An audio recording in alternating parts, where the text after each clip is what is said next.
Yan, good morning, magandang araw po sa ating pong mga ka-idol, sa ating pong mga ka-journey, sa ating pong mga ka-adventure dyan. Mapagpalang araw po sa ating lahat. At ito po, magkakaroon po tayo ng panibagong reaksyon. No? Kasi ganito po yun, habang nagbabasa ako ng mga comments doon po sa reaksyon natin kay Istong, ay mayroon po akong nabasang reaksyon na pumukaw po sa aking atensyon. Ito po ay galing po kay Ma'am Rosalia Aquino 2983. Ayan, sabi nga niya, yan na naman kasi si Istong. For the second time, gagawa na naman ng kung ano-anong reaksyon. Tandaan, kahit sabihin mataas mga followers or viewers, may tendency din na bumaba pag pananatilihin nyo ang walang pagtanaw ng utang na loob sa pinagmulan. Okay, so yun, napukaw ang aking atensyon. Una po sa lahat, gusto natin na bigyan ng pansin ito pong si Istong. Kung mapapansin po natin, si Istong po ang masabi natin na defender at protected kay Mr. Ka-Business nung nandoon pa po siya. Kasi siya po ay isa sa pinakamasunuring kagwang. Umalalay siya kay Bong sa pagbablog. Kahit na masabi natin na si Istong ay underdog. Pag sinabi nating underdog, nung time kasi, yung kanyang channel ay hindi naman po sing-ingay, nakatulad nila Bay, nung nagkakasama pa noon sila Intoy, katulad nila Intoy, di po ba? Kasi halos may level natin si Istong doon kila Damulag, mga ganun yung level ng channel nila, kila Bugi. Pero nananatili ang kanyang loyalty kay Mr. Ka-Business. So, ito pong punto na ito, nung nakita ko, ito po yung pinagbasihan ko na marahil ang pagbibigay po ng reaksyon ni Istong ay dahil nga ho sa nasaktan siya sa pahayag na yon. May kasabihan nga po tayo, mga idol, na kahit gaano man kabait ng aso, kapag sinipa-sipa mo, kakagatin maski amo. Yan po yung sabi ng mga kapitbahay ko. So, ang nakikita ko ay nasaktan si Istong doon po sa mga pangyayari. Dahil kahit nga po nung umalis pa si Istong, di po ba, talagang buong puso ang kanyang pagpapasalamat at pagbibigay pugay at puri kay Mr. Ka-Business nung nasa malayo na sila. Only to find out na nag-change na lang ito nung pong narinig niya yung pahayag na failure ang mga kagwang. So sa aking pananaw, respeto lang sa damdamin ng bawat isa. Kasi hindi mo po may sasantabi sa isang taong nagmamahal sa isang pamilya din, magugulat ka sa ganong klaseng sitwasyon, sa ganong klaseng pahayag. Siyempre natural, masasaktan ka at may papahayag mo ang iyong saloobin. Sa kabilang banda, ang pahayag ni Istong ay isang klase at uri ng pahayag na nakita natin yung other side of the coins. Ibig sabihin, ito pong mga punto de vista na hindi natin nakikita sa camera. Dahil may mga sinasabi niya na limitado ang kanilang galaw sa loob ng Ka-Business House. Yan naman po hindi natin nakikita, kasi pag nakikita natin sa loob ng camera ay masaya naman sila. Pero at least off-cam ay ito po yung ngayong masaloobin. So para sa akin, irespeto lang natin siya. Irespeto natin yung kanyang ginagawa. Now, doon sa sinatawag na pagtaas ng viewers, sabi nga ay bababa din yan kung hindi tatanaw ng utang na loob. Ito yung nakikita ko na parang pinagpipilitan itong mga ng mga followers ng Ka-Business. I am talking with the followers sa Ka-Business. Doon po sa mga nagko-comment. Parang ang pananaw pa rin nila na pagka-business ka ay kailangan kahit lumayo ka ay tanawin mo pa rin na utang na loob ang pagiging kasali ng pamilya ng Ka-Business. Well, kung titingnan natin sa realidad, tama din naman yung punto na yan. Dahil una, hindi naman sila magkakaroon ng channel, hindi rin naman sila makikilala kung wala ang Ka-Business. Tama po yun. Pero tingnan natin, yung dual side. Kasi ang nangyayari lang naman doon is, kumbaga, tinatawag natin na dual benefits eh. So, kung hindi sila makikilala, dahil kung wala ang ka-business, masasabi din natin na nung time na yan, nagkaroon din ng counterpart sila para maging masaya ang ka-business eh. Di po ba? Nagkaroon din ng counterpart ang mga kagwang, nagkaroon din ng counterpart si Stong para maging masaya ang ka-business. At malaki ang kanyang counterpart dyan, mga idol. Ano? Kasi kung titingnan natin, yun lang nga pong pagtulong niya kay Bong, di po ba? Nung panahon na umalalay siya sa pagbablog kay Bong, nakita natin, wala mang usapan doon kung ano po yung mangyayari. Hindi naman siya humingi ng bayad o hindi niya masiningil. Ano? Pero ganun pa man, para po sa patas na pag-aanalisa, si ka-business na mismo ang nagsabi na bigyan si Stong doon sa kanyang counterpart. So that's good, maganda po yun. So ito pong mga bagay-bagay na ito, mga idol, akin pong tinatalakay kasi doon po sa sinasabing pagtanaw ng utang na loob, andyan po yun eh. Pero para sa akin, natalakay ko po itong issue na ito, yung utang na loob. Kung babalikan mo, meron po akong tinalakay about po sa ganitong usapin. Minsan kasi, ang utang na loob, kapag andyan tayo, nagpapatali sa ganyan, yan din po yung nagpapalugmok sa isang tao. Hindi po, ibig sabihin, hindi po rason na hindi nakalimutan natin yung taong tumulong sa atin. Dapat ho ay huwag nating kalimutan. Pero huwag din tayong papaalipin or huwag tayong maging sunod-sunuran kung ano po yung kagustuhan ng puso't damdamin natin. So itong paglayo nila, ito na po yung reaction eh. Kumbaga, ito po mga idol yung tinatawag na domino effect doon sa binitawang pahayag. Kaya ho, nasaktan sila. Kasi kung wala namang pahayag na nagkaroon ng failure, nagkaroon ng ganito, I think hanggang ngayon magpatuloy na ipagtatanggol pa rin nila Stong ang ka-business. Pero dahil nga po sa nasaktan sila, then the cause and effect doon po sa pinahayag ay ito po siya. So dapat itong epekto nito, kasi damdamin ito sila mismo ang nasaktan. So, kailangan irespeto ito ng mga manunood. No? Hindi po pwedeng sasabihin natin na kung wala kang utang na loob, tataas ang views. Alam niyo po ba, mga idol, na tingnan natin, halimbawa, si Intoy. Nagkakaroon siya ng views.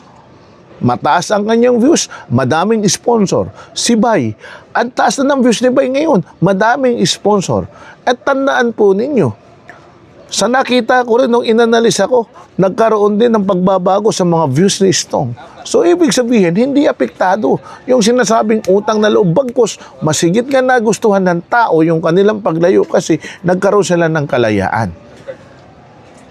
Di ba? Nagkaroon sila ng kalayaan. At marahil, ito ang gusto talaga ng tao na magkaroon ng kalayaan. Meron bang mga punto diyan sa comment section na kinukumpara si ka-business to the other vlogger, na ganito kasi ganyan. So ibig sabihin, dapat lang na ang mga pagkakataong ito ay maging aral at makunan sana ng leksyon ni Mr. Ka-business doon sa kanyang tinuran na pwedeng magamit para masigit pa na mapalakas ang kanyang channel. Kung gagawin niya ito in a positive side. Opo. Ako mga idol tandaan ho ninyo, hindi po ako nambabas. Mayroon ngang sabi ng iba, nakikisawsaw kay. Hindi po ito pang sasawsaw dahil una po sa lahat, kumbaga sa public issue naman po ito dahil pampubliko naman po sila Vlogger po sila, di po ba? At hindi po niyo may sasantabi. Ako lagi kong sinasabi, kahit man lang bumayawalay ako sa ka-business, meron po akong mga followers na nandyan lang. Ano po, at patuloy kaming nagkakaroon ng komunikasyon at nagtatanong, no? At sila po yung mga silent supporter. Masusugid silang followers noon pero ngayon nakamatsyag yan. Andyan ang very crucial, mga idol. Kasi yung mga tao na yan, kapag dumating po sa punto na nadismaya sila at hindi maibalik na yung tiwala, ay babaklas po yan. Di po ba? Babaklas po yan. So, kung sasabihin natin viewers, maaari ako, akseptado ako. Balik tayo dun sa viewers. Sinabi nga ng comment na yung viewers ay bababa. Well, si Istong po, normal naman, hindi niya pwedeng mapantayan si Ka-Business dahil 500,000 followers si Ka-Business. Si Istong magkano lang? Ilan lang? Kaya lang mga idol, kung atin naman titingnan, magtaka ka dahil kahit ganito ang followers nila, nakakaya nilang mapantayan ang viewers ngayon ng Ka-Business. So, sa sitwasyon na ito, dapat dito natin titingnan, ano po ba? May problema po ba? Kasi ito po yung kadami yung followers, pero ito lang naman yung sa kanila, pero bakit nagpapantay? So, maaaring ang nagko-comment na lang doon, yung talagang die hard sa pero yung talagang mga followers na nagmamatsyag, nagigising, nagtitingin, kumbaga sila nakatingin lang. Pero ako, para sa akin, etong sitwasyon ng Ka-Business, dalawa ang pwedeng puntahan po nito sa akin pong pag-aanalisa, sa aking pong pananaw. Kung titingnan po ito in a proper way ni Mr. Ka-Business na i-proseso niya, and then at the same time, tingnan niya ano nga ba yung mga nasabing pagkakamali, and then tanggapin niya yung pagkakamali na yon. Hindi man bumalik yung mga kagwang sa kanya, pero I think babalik ang tiwala ng mga Ka-Business followers sa kanya. Then, let go. Kasi dapat mga idol, nung sinabing failure ang kagwang, ako para sa akin, dapat napalaya na lang sila. Pinalaya na lang sila. Kasi yun naman yung purpose, palayain. Pero, i-credit sa sarili na, okay, sakali mang kayo, lumago, ay magiging masaya ako dahil kahit paano ako ang naging pundasyon ng inyong paglago. So sa ganong klaseng statement siguro, mas makukuha pa natin ang atensyon at simpatya ng tao kasi sabihin natin na failure ang mga kagwang. Kasi pag sinabi natin failure, at tulad yung sinabi ko nung unang ang failure po doon ay babalik po yun sa pinaka bottom line, pinakapunot dulo. Sino nga ba yung nagawa nito? Sino po ba yung nag-lead nito? Sino po ba yung namahala nito? Din ang failure po ay hindi po doon sa mga tao, kundi mas sigit na mas mabigat ang failure dito po sa namahala. Dito po sa nag-organisa. Di po ba? So, nabanggit ko lang po ito, mga idol, kasi nakakaawa tingnan na ganun ang nagiging pananaw para kay Istong. Sa nakikita ko naman kay Istong po sila si Bay at saka si Istong kumbaga yun lang yung naging statement nila dahil nasaktan, pero tingin ko kung magiging pwede pa silang magkaayos. Hopefully sana kung magkakaayos sila.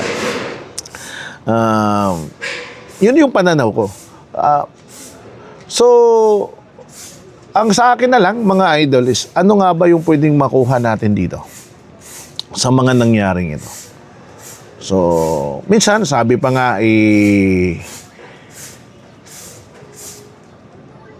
yung aral na think before you click, meron pong ganyan, di po ba? Ibig sabihin, kung meron tayong nais na ipahayag, minsan pag ninilay-nilayan natin ng 100 times o million times bago kasi ang epekto ng ating mga pahayag ay mas higit na mabigat doon sa mga taong nakakapakinig. Balikan lang natin mga idol, yung pagbaklas natin, ako mismo yung pag-alis ko, ang epekto po sa akin. Bagamat sinabing hindi yan direktang paano sa akin, pero dahil nga po noon ako ay reactors at nasaktan ako doon sa sinabi at pahayag ni Papa Dins, so ako po ay nagbaklas.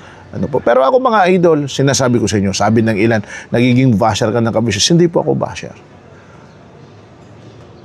Mas naging maganda nga po para sa akin nung umalis ako sa ka-business. Bakit? Kasi yung aking pagre-reaksyon ay na mayroon akong kalayaan mayroon akong freedom. Noon po, nung nasa ka-business kami, parang parang maghihinay-hinay ka kasi hindi mo alam kung yung sasabihin ay baka hindi magustuhan dahil nasasakop ka ng pamilya. Pero ngayon, at least kahit paano yung mga pahayag natin ay naipapahayag. Pero ako mga idol, hindi po ako maging basher. Ang dalangin ko, itong lahat ng ito ay maayos. Maayos sa takdang panahon, maresolba kung kaya pa. Pero mas higit na ikasaya natin ang tagumpay na naaabot ng ibang tao. Higit lalo kung ang tagumpay na yan ay tayo ang pinagmulan. Sa mga followers ng ka-business na tumutulig sa mga nag-alisang mga kagwang, huwag po natin silang tuligsain. At huwag po natin paulit-ulit na ipangalandakan yung utang na loob dahil alam nila from the beginning na hindi sila magiging ganyan kung walang ka-business. The more na ipinangangalandakan natin uli na ganito, ganyan, parang parang nakakita ka ng tao na habang kinikwilyuhan mo mga idol ay nasasakal. Kaya ho ang tendency, nagpupumiglas. Nagpupumiglas sila at lalong lumalayo. Pero para sa akin, so kay Istong, then nasabi mo na yung nasabi mo, naipahayag mo yung damdamin mo.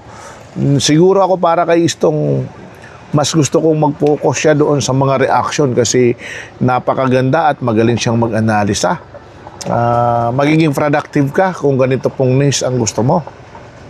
Then nakita natin yung pagbisita nila Bay doon kila Istong. Napakagandang konsiderasyon niya na kahit papano ay andun pa rin, nagkakasama pa rin sila. Nakita din natin ang tagumpay na tinatamasa ngayon nila Intoy. Dahil maraming mga blessing na dumarating. Ganon din po si Kuya Noy. Sa akin lamang mga idol, praying ako, nagdadasal ako na hopefully someday, umalis man sila ay dumating yung panahon na magkasama-sama sila. Pero ang takdang panahon lamang po ang magtatakda niyan. Panahon lamang po ang magbibigay kung kailan. At panahon lang po ang makakasagot kung paano maghihilom. Dahil katulad yan ang sinasabi ko, may mga sugat sa kanilang mga puso na nandyan po yung kanilang damdamin na nagtulak sa kanila para mabawasan yung respeto, mawala yung tiwala, at higit sa lahat ay lumayo. Pero ganun pa man, mga idol, mas tingnan natin sa ganang akin yung positibong benepisyo ng nangyaring ito. So, naging matatag sila. Katulad nila Bay, naging matatag sila ngayon. Nagkaroon sila ng maraming viewers, and at the same time, marami pong mga sponsor ang tumutulong sa kanila. Si Kuya Noy, ganun din po. Si Intoy, mas lalong nakikita natin, stable na yung channel ni Intoy. Si Istong, bagamat kauumpisa pa lang ay parang naging break sa kanya itong kanyang mga ginawang pahayag na napansin siya ng tao napansin ng tao ang kanyang galing at abilidad sa ganitong klaseng larangan at nakikita ko na sa mga darating pang mga araw ay may mga biyaya din bubuhos para kay Istong. Sa ganitong pamamaraan in general, so pwedeng maging natin na ang gusto pala ng tao ay direkta ibigay sa mga kagwang ang nais nilang ipaabot na tulong dahil nakita natin yung pagsuporta na mas higit pang dumami. Actually, sabi nga ng iilan ay nalalampasan daw na nila ang mga suportan ngayon ng ka-business kaysa kanilang tinatamasa. Well, hindi natin masasabi yan kasi hindi ko naman po personal nakikita. Nagbis lang po tayo sa comment section. Yan po yung mga sinabi ng iilan. So, all in all mga idol, sana ang dalangin ko na bawat isa sa kanila ay lumago, bawat isa sa kanila ay magpatuloy sa kanilang mga adhikain sa pag-vlog, at huwag kalimutan ang pagtulong. At siguro, para naman sa mga followers ay mas iwasan na lang natin yung mga komentong magbibigay ng pagkakataon na lalong magpumiglas, lumayo, at higit sa lahat, mabawasan ang respeto nitong mga taong umalis sa ka-business. Para po naman kay Mr. Ka-business, siguro po ay panahon na rin pag nilay-nilayan kung anong mga panibagong strategy, panibagong pamamaraan para masigit pang mapaunlad ang kanilang channel. Maraming salamat po mga idol. Please do comment sa ating pong comment section. Babasahin ko po yan. Thank you so much po sa inyong suporta doon po sa ating nakaraang reaksyon. At marami po talaga ang nagkaroon ng positive comments po sa atin. Sa panghuli, again, hindi po tayo tumatayong basher. Ang tawag po sa atin ay fiscalizer. Ito po ay tayo po ay nag-analisa lamang sa mga issue at nagbibigay din po tayo ng suggestion kung ano po ang nararapat na gawin. Pero tulad po ng sinasabi ko, para lang tayong nagbibigay ng pagkain, ano po, it's either ngunguyain nila o hindi, nasa kanila po yun. Dahil maaaring ang mga sinabi ko ay pwedeng hindi rin akma or katanggap-tanggap sa kanila. Pero baka naman sa mga sinabi ko ay mayroon isang bagay na napulot kayo na pwedeng i-apply ninyo at makatulong sa pagpapalago ng ating mga channel. Maraming salamat po sa inyo muli mga idol. Please to click and follow Taong Gala. At huwag nyo po natin kalimutan i-follow yung Intoy Anika Adventure. Kay Ate Ming, ayan, supportahan po natin. Yun si Bay, si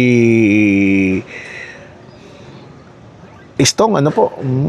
Ayan, si Ate Vera pala, nasa live ni Ate Mingjay.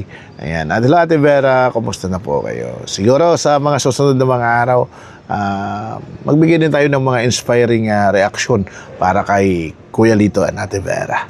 Okay, so God bless us all mga idol. Hanggang sa muli po Taong Gala. God bless all. Bye-bye.